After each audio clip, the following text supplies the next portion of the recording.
Hello everybody, this is Chet Bolingbrook, the CRPG Addict, and today we're going to take a look at some of the gameplay elements of Sentinel Worlds I Future Magic.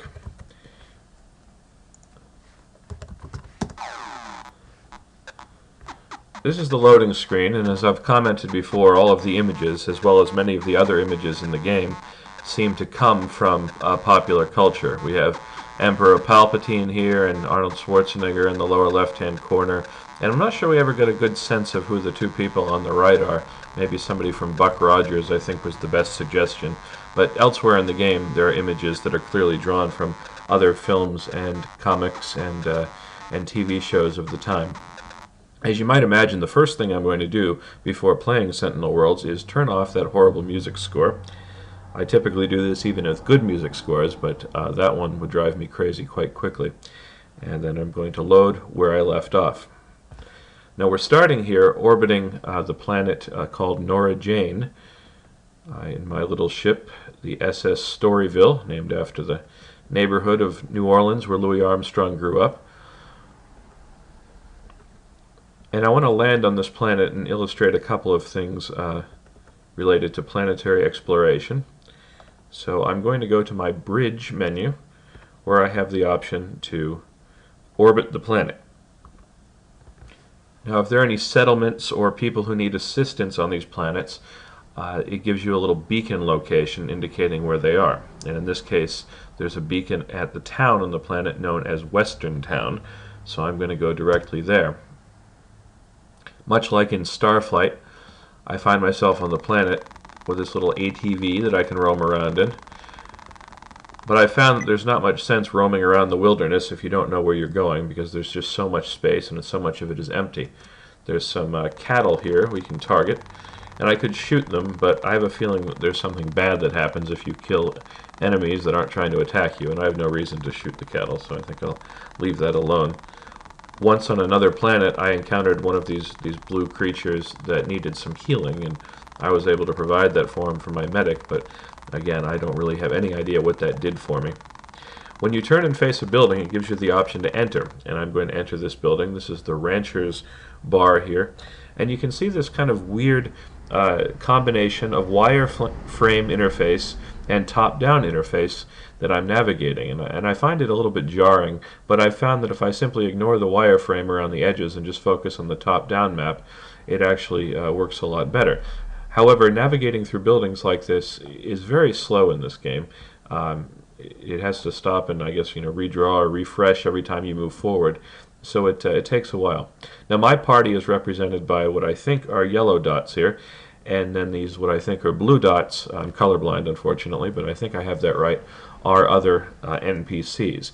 And I found that if they're blue, that means that they're just sort of generic NPCs that don't have a lot to say. I'll talk to this rancher here, and he'll probably give me some just attitude and some basic information here. So I'm asking him, I just arrived, is there any news? And oh well, he didn't get angry at me like they usually do, but he's not telling me very much that's useful. I can ask him about the raiders that I'm trying. The whole purpose of the game is to combat, but yeah, he doesn't have anything to say, and so I'm just going to move on from him. Now, NPC is represented by what appears to be a white dot. There's one up here.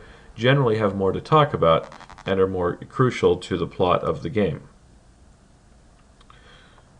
So as I talk to him, he has a little bit more to say about the area. I have to wonder if it's Norjane, not Nora Jane. I think I've been spelling that in my blog entries wrong this whole time. So he has a little bit to say about the surrounding area. But I've been talking to him before, and there's some ongoing feud on this planet between ranchers and farmers, and he just doesn't have a lot to say about it. So I figure I'm missing something, or I'm going to have to come back and deal with it later. Now, occasionally, as you wander through the rooms in various buildings, you get the option to interact with them, as in this case, when it's telling me that I can take a look at the armory that's located in this bar. And this bar has got quite some some munitions and armor here, and it's not not my stuff, and this bar isn't particularly friendly to me, so I don't feel like I have any right to take it. And I'm not sure what happens if I do. They might turn hostile and attack me or something, but I'll find out one of these days. But for now, I'm just going to leave the armory and head off. And it always takes a nice long while to get out of here. I'm really not sure what the purpose of that constant pulse over my, or occasional pulse anyway, over my character is. There it goes again. I don't really need to be told where I am. There's only one dot that represents me, and it's always in the center of the screen. So I think the game was a little bit overkill in that regard. Alright, I'm going to warp into orbit here. And let's see, I'm almost full on fuel, but I might as well take a moment to visit the what am I going to? Fuel depot. And buy enough fuel to stock up fully.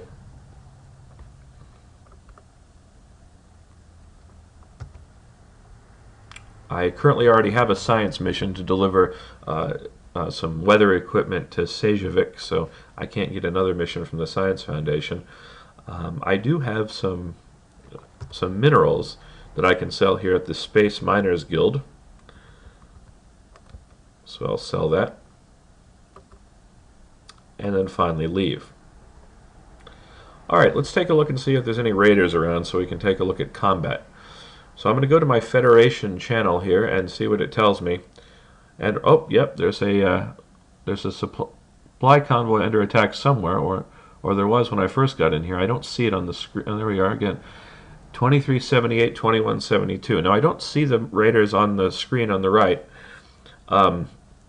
But I'm colorblind, so I have a really tough time seeing what I think are supposed to be red raiders. So they might be there and everybody else can see them, but I can't. So I got to pay attention to the coordinates that come up. And since I've been talking, I've already forgotten them. So I'm just going to give it a second to refresh the coordinates. I should probably stop wasting fuel. Well, oh, here's a ship coming up while I'm waiting for more raider coordinates.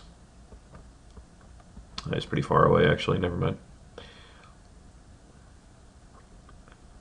Of course, now that I'm doing this whole recording and actively trying to find raiders, it's not giving me anyway.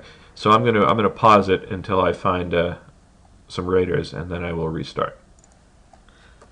Okay, without intending to, I managed to stumble upon some raiders while I was just messing around. So here they come, and they're already shooting at me. And it's so fast that it's hard to narrate what I'm doing. Okay, I've armed my lasers. And once you have a target, once you arm your lasers, they just starts firing manically at the target. You can shadow them, but I found it easier just to control it myself. And you can see I'm dispatching them one by one. Over on the right-hand side of the screen, it shows the status of their various bits of equipment and parts of the ship. And once the shield is down, then it starts taking. Okay, maybe it's not easier to do it on my own. Once their shield is down, it starts affecting the hull and the lasers and everything, and eventually the ship just gets destroyed. Now, if you just tell your computer to target the engines, you can get the raiders to stop in space, and you could theoretically board their ships. But I found it was deadly when I tried it the first time, so I feel like I need to be a higher level before that's viable.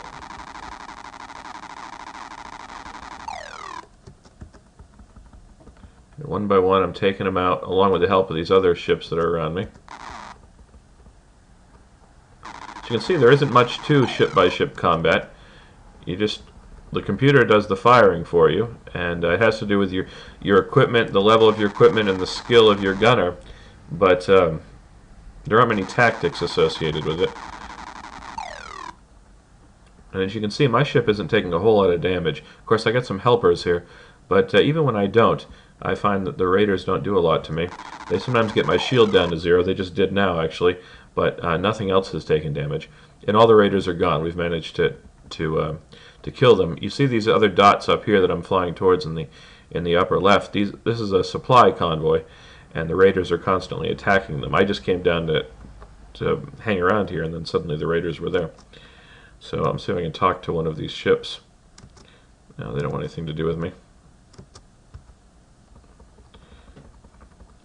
So I did pretty good there. We took out about 4 raider ships. I'll take a look at my characters here and see if any of them can level up. It doesn't look like it. Oh yeah, this one can. So this is my medic. So all that extra experience just got him a new level. I'm really not sure what skills I ought to be investing in, so I've just been giving them some weapons and tactics skills, and then I've decided my medic, for whatever reason, is my miner, so he gets the mining skills, and then I've been giving athletics to certain people because I understand later that helps increase their attributes, but I'm not really sure what else to do for him. I gave him projectile skills because he has a shotgun, which is a projectile weapon.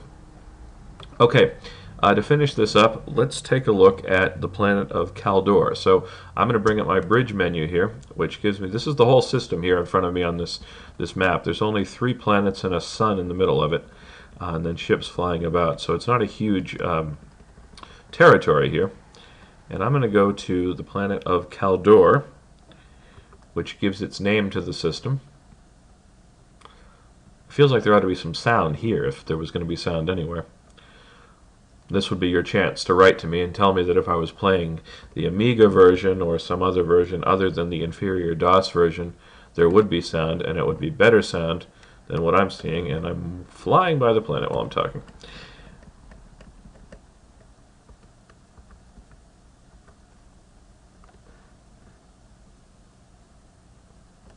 Okay, let's orbit this planet here.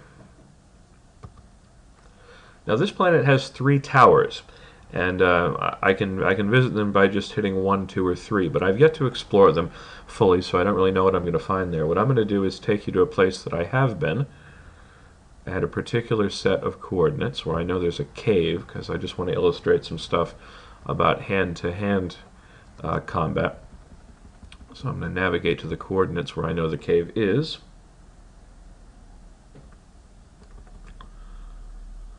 I previously had a quest to go in here and find out why there were some aliens who were digging up dirt, or digging up the ground.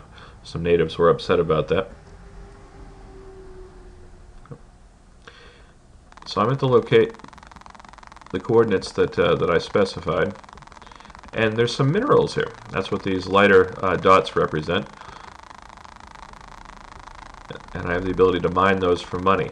I guess I've decided that that's not quite as vital here in Sentinel Worlds as it was in Starflight. I was really upset at first when I couldn't seem to find any minerals no matter where I went. But money comes so easily in this game from killing raiders that it's really not necessary to spend a lot of time mining. Now somewhere around there it is. There's a cave. Very hard to see. And now you can see that I'm navigating sort of a dungeon map like the one in the ranch bar, but this one's much bigger, and unlike the ranch, it has enemies. Here comes one now. Now combat in this game is, hand-to-hand combat in this game is a bit odd. You only control the first character. Everybody else shoots or attacks more or less automatically. So you can see I'm facing him, and I've got him targeted, and so I hit enter to do my weapon. Now it's telling me weapon not ready, but when the weapon's ready again, there it is again, I can now attack.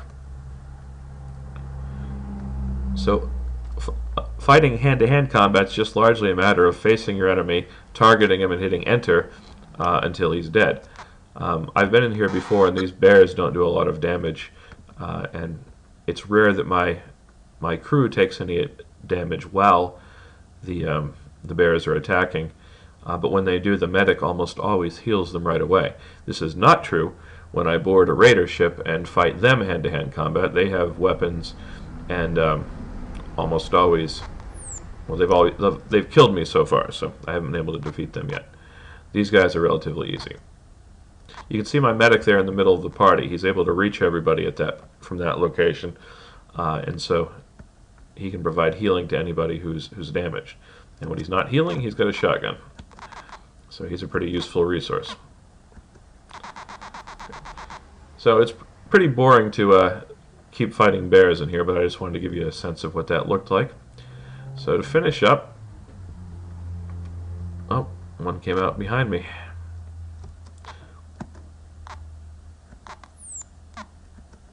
Note that the terrain keeps changing, and it tells me a little bit about it in the middle window. And then occasionally my crew decides that they need to speak up. Occasionally they say something that tells me something about the location that I'm in.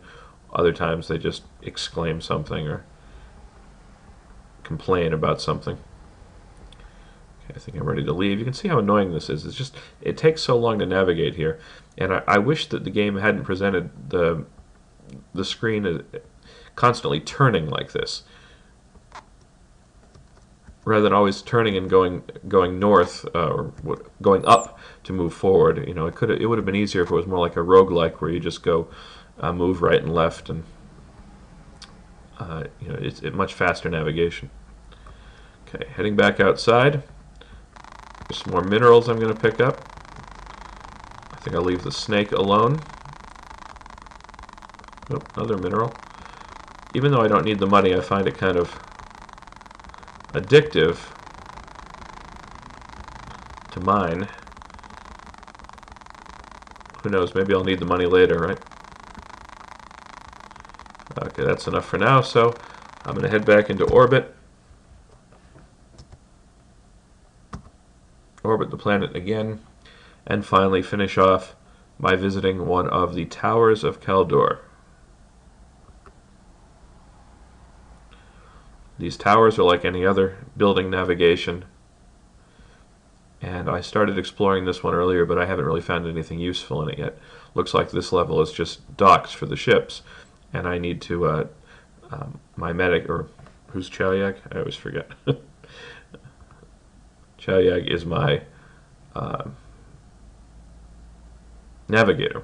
Okay, so he's telling me about the lift that's in front of us here, because apparently the rest of my crew had never encountered one before.